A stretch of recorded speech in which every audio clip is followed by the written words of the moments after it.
హైదరాబాద్ పాత బస్తీలో ఈ రోజు సాయంత్రం ఊరేగింపు సందడిగా సాగనుంది. మొట్టమొదటిసారిగా పాత బస్తీలో అంబారీపై ఘటాల ఊరేగింపు జరగనుంది.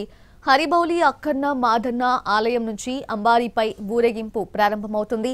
ఊరేగింపులో కర్ణాటకకు చెందిన 35 ఏళ్ల ఏనుగు లక్ష్మి ప్రత్యేక ఆకర్షణగా నిలవనుంది. శ్రీ అక్కన్న మాదన్న మహంకాళి మందిరం నుంచి లాల్ దర్వాజా, శాలిబండ, చార్మినార్ మీదుగా ఘటాల ఊరేగింపు సాగుతుంది.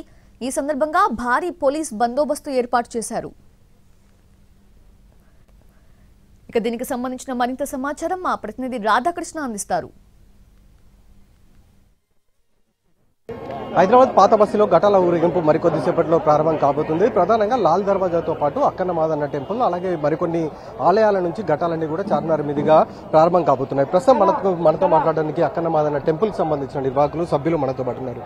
ఈసారి ఏంటండి స్పెషాలిటీ ఏంటి? ఈసారి కర్ణాటక నుండి కూడా ఏనుగు వచ్చినట్లుగా మనకు తెలుస్తుంది. అంబారి పైన ఊరేగించబోతున్నారు ఏంటి? సార్, ఈసారి ప్రతిసారి లాగానే ఈసారి కూడా ఏనుగు అంబారిపై అమ్మవారి ఘట ఊరేగింపు మరికొద్దిసేపట్లో సాయంత్రం 4 గంటలకు హైదరాబాద్ నగర పోలీస్ కమిషనర్ సివి ఆనంద్ గారి చేతుల మీదుగా ప్రారంభం జరుగుతుంది. ఈ ఘట ఊరేగింపు అనేది ఈసారి కర్ణాటక నుంచి లక్ష్మి అనే 37 సంవత్సరాల ఏనుగుని తీసుకురావడం జరిగింది ఎండోమెంట్ శాఖ ద్వారా.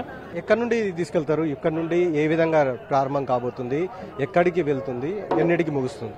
4 గంటలకు ఇక్కడ సిపి ఆనంద్ గారు ఏనుగు అంబారిపై ఊరేగింపుని ప్రారంభిస్తారు. ఇక్కడ అరిబోలి చౌరస్తా నుంచి బేలా చౌరస్తా, శాలిబండ, ముందుగా నెహ్రూ స్టాచ్యూ నుంచి బయలుదేరి అక్కడ నుంచి శాలిబండ, చార్మినార్, మదీనా, పత్తర్గట్టి, అక్కడ నయాపూల్ దగ్గర ఉన్న అమ్మవారి దేవాలయం వద్ద వరకు భారీ ఊరేగింపుతో ఏనుగు అంబారిపై ర్యాలీ వెళ్తుంది. దీనికి మా ఆలయ కమిటీ అధ్యక్షులు, కార్యదర్శి, కోశాధికారి, కమిటీ సభ్యులందరం కలిసి ఏర్పాటు చేస్తున్నాం.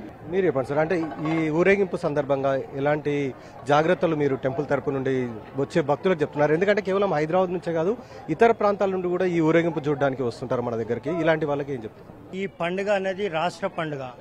రాష్ట్రంలో ఉన్న గవర్నమెంటే ఈ పండుగను ఏ విధంగా నిర్వహించుకోవాలి, ఎలా సేఫ్టీ జోన్లో ఉండాలి అనేది నిర్ణయించి ఎంతో సదుపాయాలతో మన పోలీస్ బందోబస్తును కానీ, వాటర్ వర్క్సే కానీ, ఎలక్ట్రికల్ డిపార్ట్మెంటే కానీ, మున్సిపల్ డిపార్ట్మెంటే కానీ వాళ్ళందరినీ మాతో పాటు ఇన్వాల్వ్ చేసి ఈ పండుగను ఎంతో వైభవంగా నిర్వహించుకొని మన రాష్ట్ర పండుగను పైకి వివిధ రాష్ట్రాల్లో కూడా తెలియాలి. ఏంటి రాష్ట్ర పండుగ అంటే ఈ విధంగా అవుతుందా అని వాళ్ళకు కూడా దీని అవేర్నెస్ కావాలని ఉద్దేశంతో మా భక్తులు ఎవరైతే అమ్మవారి భక్తులు ఉన్నారో వారు ఎంతో భక్తి శ్రద్ధలతో ఈ పూజలు నిర్వహించి 11 రోజులు తర్వాత ఈ రోజు 10 రోజుల తర్వాత ఈరోజు 11వ రోజు అమ్మవారిని ఘటాలను ఏ విధంగా తీసుకొని బయలుదేరి ప్రొసెషన్లో అక్కడ ఢిల్లీ దర్వాజా ఉంది అఫ్జల్గంజ్లో, అక్కడ నిమజ్జనం చేయడం జరుగుతుంది. దీనికి ఉమ్మడి దేవాలయ ఊరేగింపు కమిటీ సభ్యులు ఎవరైతే ఇనిషియేటివ్ తీసుకొని దీన్ని ముందుకు సాగిస్తున్నారో వారికి మరియు ప్రభుత్వానికి మా అక్కన్న మాదన్న టెంపుల్ కమిటీ తరఫున ధన్యవాదాలు మీ ద్వారా తెలియపరుస్తున్నాము.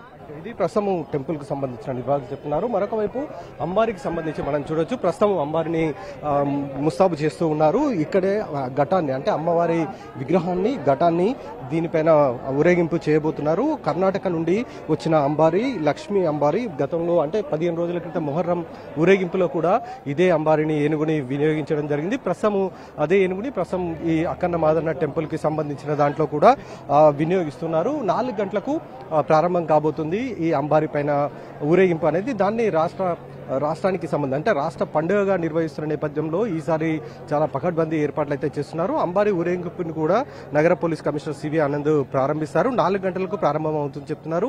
ప్రస్తుతం అక్కన్న మాదన్న టెంపుల్ హరిబౌలి నుండి నేరుగా చార్మినార్ మీదుగా డబీర్పుర దగ్గర ఉన్న మూసీ నది దగ్గర ఉన్న అమ్మవారి విగ్రహం, అమ్మవారి టెంపుల్